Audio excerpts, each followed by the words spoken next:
All right, I'll start while everyone's finding their seats. I think this is a quick one. Is there a link between CMT and Barrett's esophagus? Yeah, this is about reflux, basically. Reflux, yeah. Yeah, so Barrett's esophagus is what happens when you get reflux, and when your gastroesophageal junction's not working properly because the nerve's not working properly, you might get it.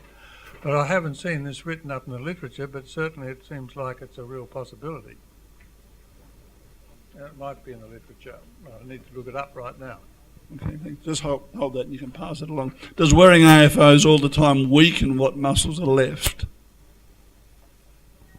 I suppose from let's say if we talk about the old plastic style of AFOs and solid structures, from a mechanical perspective, if you block range of motion, you're not allowing that ankle joint to move through range, and both Josh and Hamish talked about exercise as a method of strengthening that.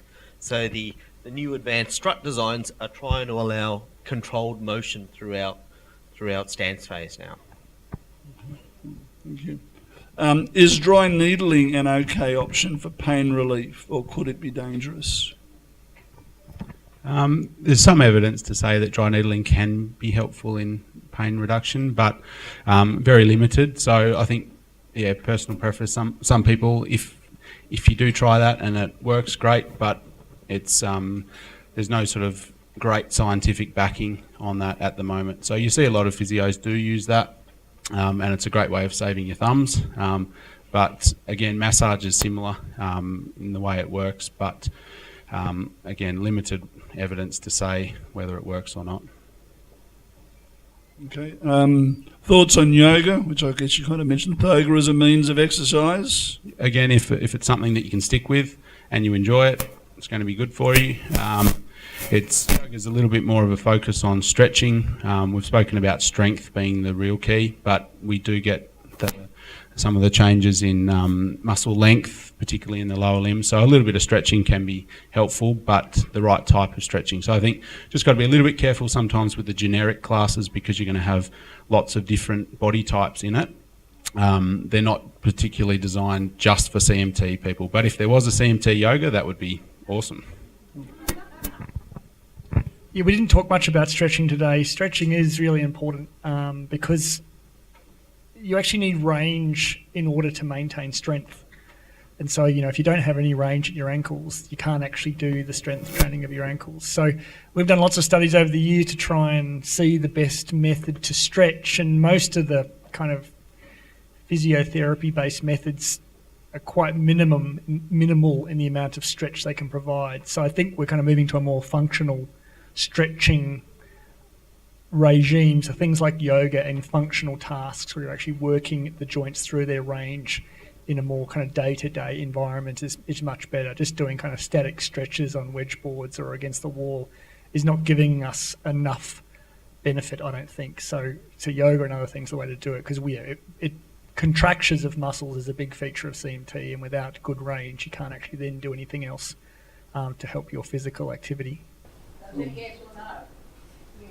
You need to increase the range at all of your joints. So things like yoga and physio and other more functional tasks is the way to go, yes. Okay. Josh, while you're there, could you please explain interval training in a little more detail? And what activities may be appropriate for different CMT varieties? Or probably more appropriate, what is not appropriate or of little value? Right, that's a really big question. So I'll define interval training, and then Hamish can get a bit more in depth because I need to run.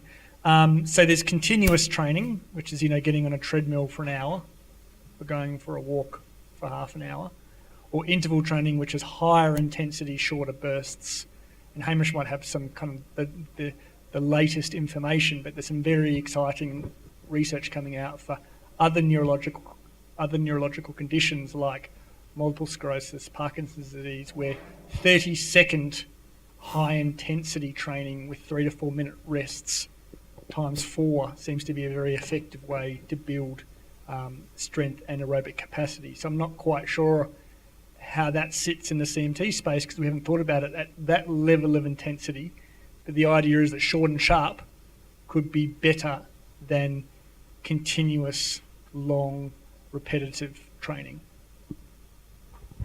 So with the short and sharp, we tend to need to use more of those neurons and more neural input to the muscle to get that activation. So that's why I think works really well in sort of neurological conditions, because it's so dependent on how many. Because when you contract a muscle, you don't get 100% of your muscle fibres contracting. Your body's very lazy; it does only what it needs to. So when we have higher intensity, we recruit more muscle fibres, so there's more chance of hopefully getting that neurogenesis or the regrowth of nerves. And then I think I touched on what's not appropriate is sort of more that higher impact, so things where running or change of direction sports can sometimes be a little bit more provocative because there's more chance of ankle sprain or fracture or sort of ligament damage from that side of things. But yeah. Josh, I've got one or two quick ones for you, and then you can run when you need to. How can you tell what I guess it's both for you. How can you tell what exercise is needed for each person, and where do you go to find that out? A physiotherapist like Hamish. Thanks, Josh. I didn't pay him at all.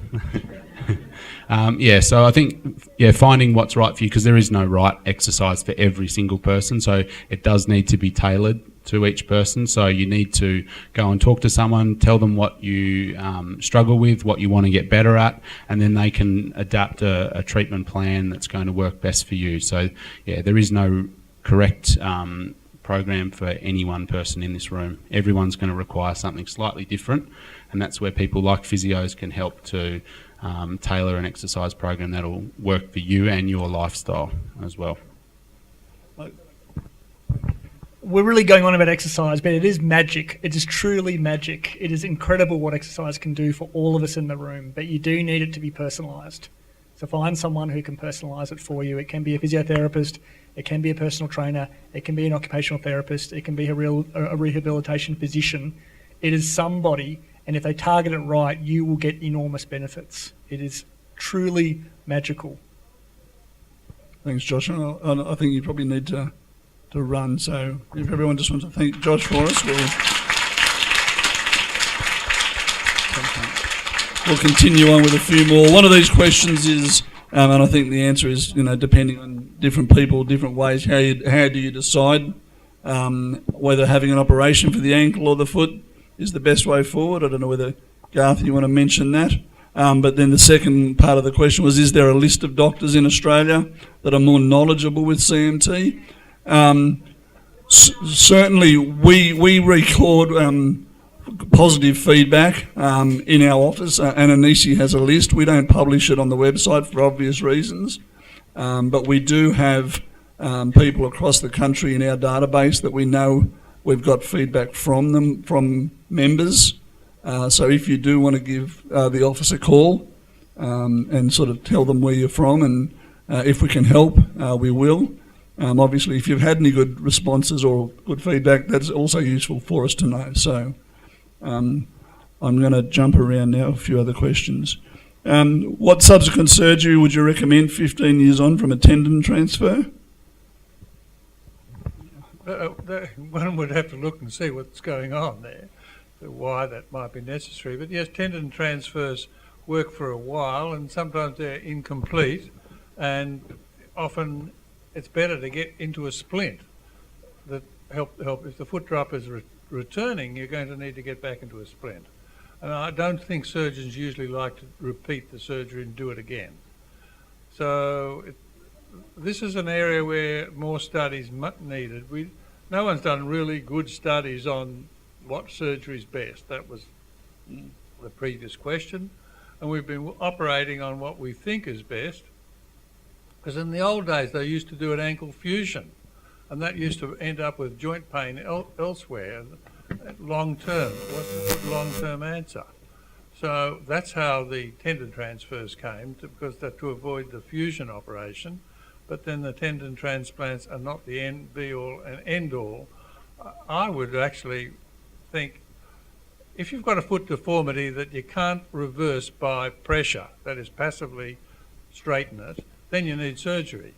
But if your foot you can press it back into a normal position, then I think a splinting's the right way to go. I think surgery is only the point of last point of desperation. And so we really need to see someone and watch people over the years. And then there's this question in children, when's the best time in children to operate on, and long-term studies need to be done, and that's not answered. Some people might say the pes cavus should be corrected early, but Josh would have had something to say, but paediatricians need to do more studies on that one. But again, you might be able to correct, if you get the splinting in it right early, you might be able to prevent the foot deformity occurring. And that was our initial plan when we years ago started to do night splinting.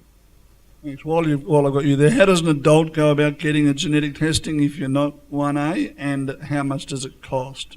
I've had a couple of questions a bit like that.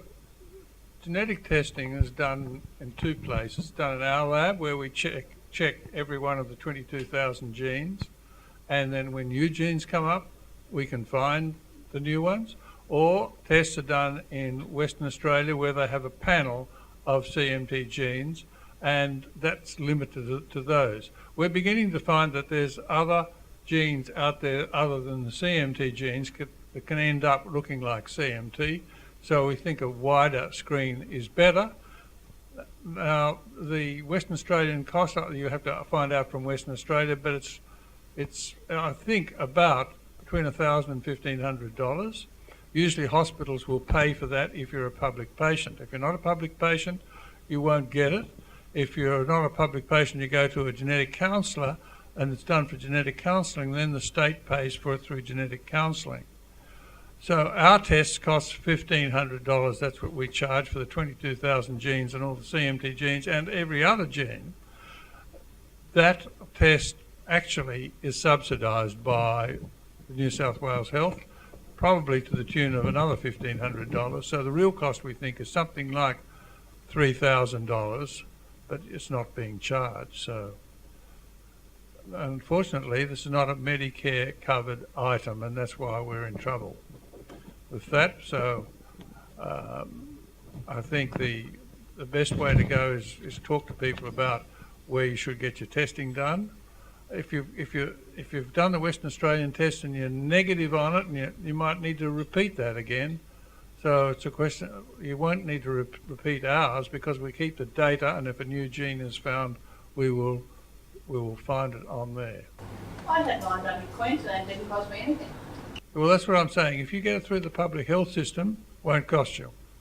Yeah, well, I just went to the doctor, got a referral, went down to Brisbane, saw a professor like yourself or something or other, and with the blood test.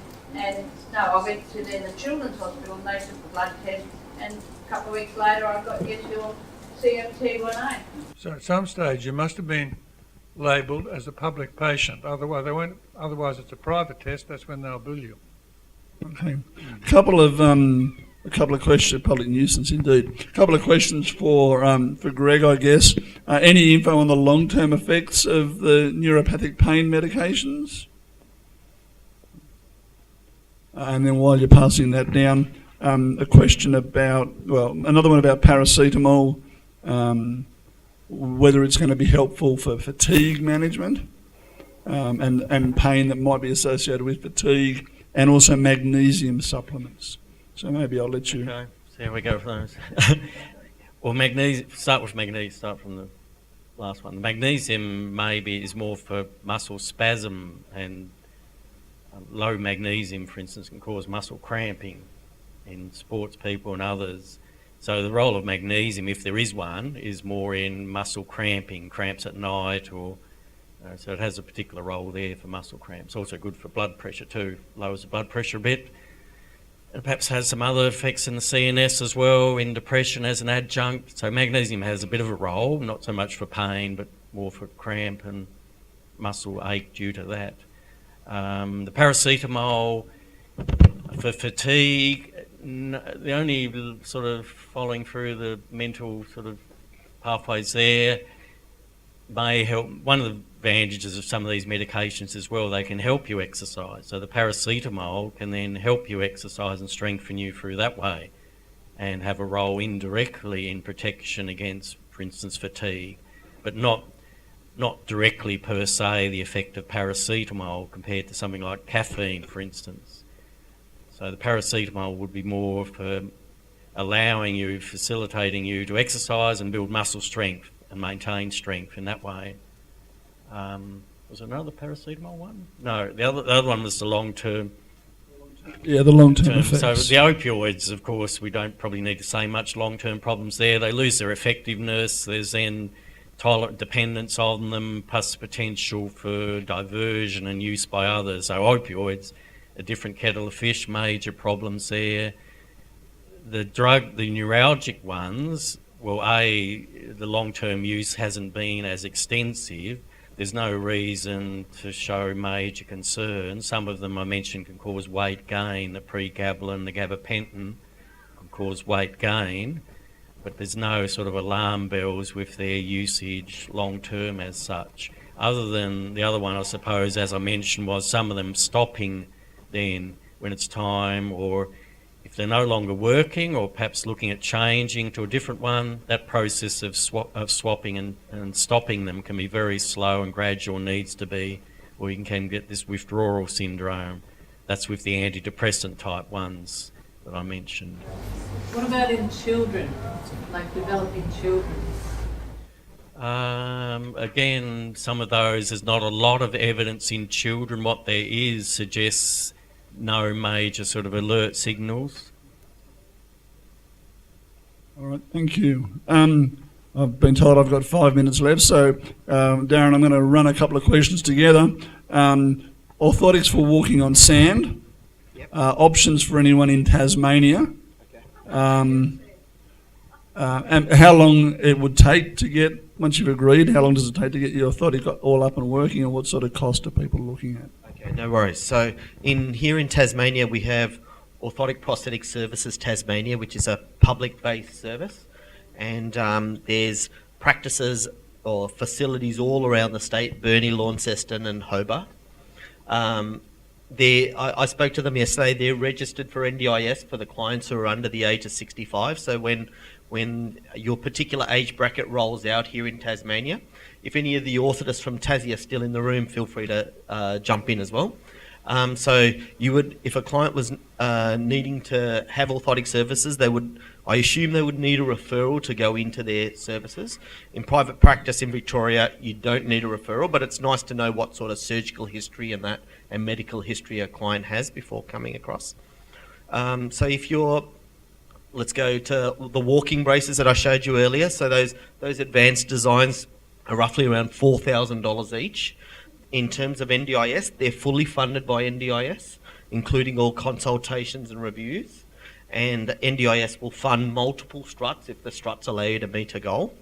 For our over 65s, if any of what about the physiotherapist in the room? What about for the over 65s? What funding's available for orthotics in Tasmania for the over 65? I think you can go publicly through a referral. I'm not sure if the extent of the funding, though. I think it's maybe dependent on need and the assessment of the orthotist. Okay. They're doing a major review of aids for the over 65s because of the NDIS cap. So there's a major review going on about that at the moment, about accessibility, but I haven't seen the results yet. Yeah. What's the MAS one? MA, it's a government thing, and as long as you're referred to a registered person who does that sort of thing, you can get quite a lot of money back on shoes and orthotics and all that. That's just in Queensland. MAS or something. That's just in Queensland. Is it only Queensland, is it? In terms of water orthoses, so there are multiple water orthoses that can be designed. So some of our clients wear some of the low-profile, off-the-shelf carbon fibre AFOs as an adjunct to their normal walking orthosis, and those carbon fibre orthoses can be directly attached to an aqua shoe or a scuba diving shoe or something like that, and then it gets attached directly underneath, and then the sole gets rebuilt. So the foot then slides into the aqua shoe like normal, and there's no contact forces on the skin of the foot from the orthoses. And that's for our CMT clients that don't have what we call a lot of coronal, that varus or that ankle turning outwards. If you have your ankle, if your ankle turns outwards or there is a lot of movement inwards, then sometimes you need sidewall support. And in those instances, some of the clients are getting built a custom water orthosis where they don't even wear a shoe underneath it. A sole gets built onto the bottom of the brace and then a tread. And then you have an ankle strap on it. So some of our clients would wear that on the beach in Victoria, New South Wales and Queensland. And they actually, some of them wear it into the water with them as well. Some have quadricep weakness. The moment a wave hits them, they're on the ground in the water. So some wear it into the ocean. And because some don't want to struggle getting out of the ocean to their towel, they wear the orthosis back to their towel. Can I suggest to Darren that he writes a little article for the CMT newsletter on swimming with an orthosis? I've never seen anyone tackle this, and I think it's a good Australian thing. On the beach with your orthosis, a nice little thing that goes on the internet. I think it's a world first. I just in the last one I saw a few nodding heads or something. Perhaps, and if there are any orthotists or podiatrists, and I know there are a couple in the crowd, just put your hands up so that people can. I know that some people. We've got a couple of podiatrists over here, so we've got and physios. We've got a physio up the back here. So again, we've got people that, if you want to look them up at the end of the session. Yes. Well, yeah, we have a medical student here as well, learning to treat us all in the future. It's very impressive collective information we've got here. It's very valuable. I wanted to ask Hamish a question. So we heard from Darren about gluteus medius, how important to stabilise our hips when we walk is, and how it's operating or not operating in CMT. So I was thinking perhaps we all ought to be doing some gluteus medius exercises. I would totally agree. Glute med is a great muscle to get strong. So that is one of the ones that works when you're standing on one leg. So all the balance exercises are all going to be using it. You sit to stand will also use it. If you wanted to bias a bit more gluteus medius, so we can get that same TheraBand that I was talking about, and you just wrap it around your legs. And then as you stand up, you just try and keep your knees apart as you stand up. So the band's trying to pull your knees in, and you just try and pull it out as you do the sit to stand. Okay, so that's a good way, nice easy way of just getting a little bit more gluteus medius going. But I love the way they use the word easy. Guys, thanks very much. I've been asked to wrap it up. We've got a couple more things to wrap up before 3. So please, if you have any, I know there are a couple of questions I didn't get to. Find the right person at the end. But thank you all very much.